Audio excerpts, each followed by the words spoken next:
Hola, me gustaría un café, por favor. Perfecto.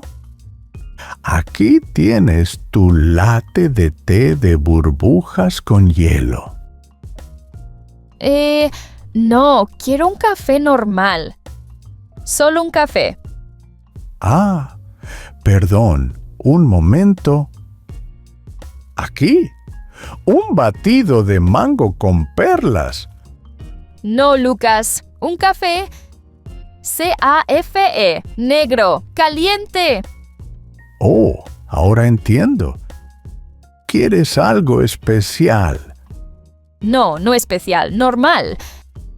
Entonces, té verde con leche de coco está muy de moda.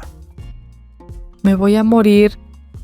Oye, ¿tienes una cafetera? Por supuesto.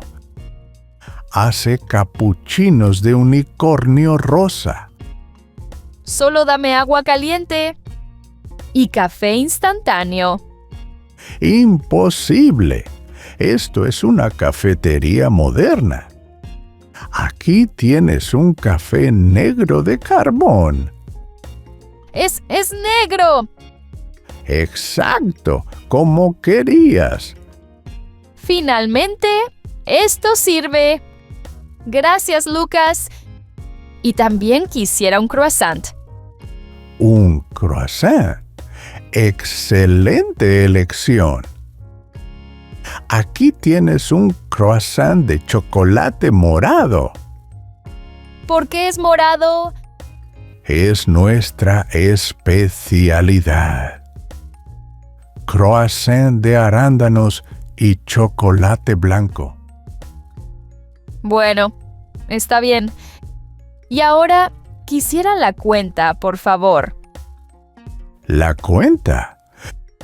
Pero no has probado nuestro postre estrella. No, gracias, estoy bien. Es helado de queso y pepinillos. Muy original. ¡Ayuda! ¿Solo la cuenta? Aquí, 20 euros. Pero espera. ¿Quieres nuestra tarjeta de fidelidad? ¿Qué obtienes con ella? 10 cafés gratis. Pero todos con sabores sorpresa. Solo me llevaré mi café negro y me iré. Adiós, Lucas. Adiós, Emma. Vuelve mañana para nuestro nuevo menú. Nunca. Perfecto. Nos vemos mañana entonces. Thanks for watching. Continue with the next dialogue or choose one from the playlist.